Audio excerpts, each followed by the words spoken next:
Bismillahirrahmanirrahim. Assalamu alaikum. I am from Allied School Superior Barrier Campus.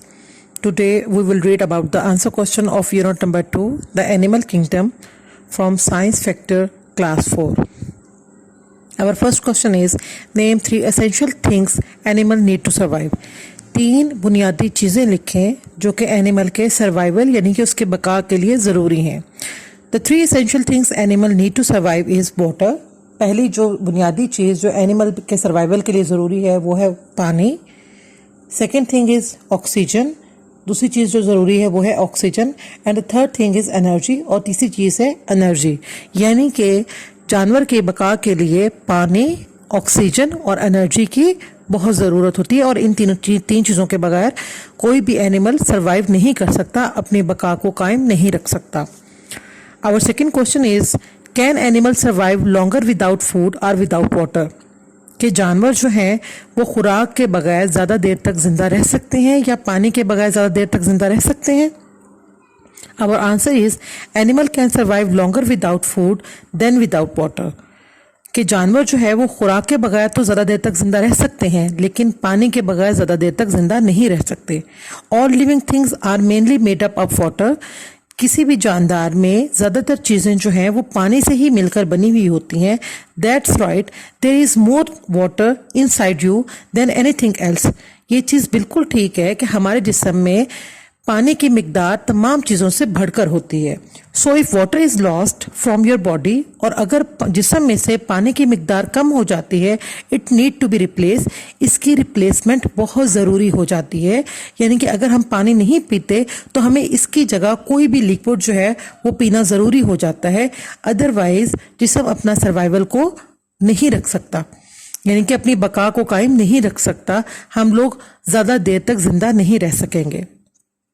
Our third question is, where does all energy come from? Energy कहाँ से हासिल करते हैं हम? सारी energy जो है वो कहाँ से हासिल करते हैं? Energy come from food. Energy हमें खुराक से हासिल होती है. Animal need energy so they can do all the things that they do. Animal अपनी एनर्जी खुराक से हासिल करते हैं ताकि वो तमाम अपने काम सर अंजाम दे सके जो कि वो देना चाहते हैं. यानी कि हमारी फिजिकल एक्टिविटीज़ के लिए एनर्जी का होना बहुत ज़रूरी है. बगैर किसी एनर्जी के हम कोई भी फिजिकल एक्टिविटी सरअंजाम नहीं दे सकते.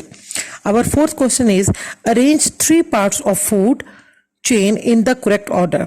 कहते हैं कि हम लोगों ने इन जो फूड चेन के जो पार्ट्स लिखे हुए हैं नीचे, जिनके नाम ये है secondary consumer, primary consumer, tertiary consumer and producer, इनको अरेंज करके सही ऑर्डर में लिखना है. And our answer is, first level पे क्या आएगा? प्रोड्यूसर. सेकेंड लेवल पे आएगा प्राइमरी कंज्यूमर. थर्ड लेवल पे आएगा secondary consumer. And fourth level पे आएगा टर्टियरी कंज्यूमर. ये इनके लेवल्स हैं. पहले पे प्रोड्यूसर आएगा, फिर primary consumer, secondary consumer and tertiary consumer. अच्छा जी, हमारा पांचवा सवाल है, why is animal reproduction important. Animals के अंदर रिप्रोडक्शन क्यों ज़रूरी है या क्यों अहमियत रखती है? And our answer is, reproduction is the process by which living things produce new living things. If living things did not have the ability to reproduce, there would be no living things on earth. इसका मैं अब तर्जुमा करके आपको इसका answer समझाती हूँ कि reproduction is a process by which living things produce new living things. कि रिप्रोडक्शन एक प्रोसेस है, एक तरीकाकार है जिसके ज़रिए जानदार जो हैं वो अपने जैसे नए जानदारों को पैदा करते हैं. और अगर किसी जानदार में ये सलाहियत नहीं है कि वो अपने जैसे जानदार पैदा कर सके तो फिर क्या होगा? दुनिया में कोई भी जानदार बाकी नहीं रहेगा. जिस तरह कि हम इंसानों की मिसाल ले लें, हम इंसान भी अपने जैसे नए जानदार को ज़मीन पे पैदा करते हैं. और अगर इंसान में ये खुसूसियत, ये एबिलिटी ख़त्म हो जाए तो ज़मीन पर कोई भी जानदार बाकी नहीं रहेगा. इसी तरह से अल्लाह पाक ने जितने भी जानदार ज़मीन पे बनाए हैं वो अपने जैसे नए जानदारों को पैदा करते हैं ताकि उनकी नस्ल की बका दुनिया पर कायम रह सके. And our sixth question is, what are the 2 ways of reproduction in animals? के एनिमल्स में रिप्रोडक्शन के कौन से 2 तरीक़ाकार हैं?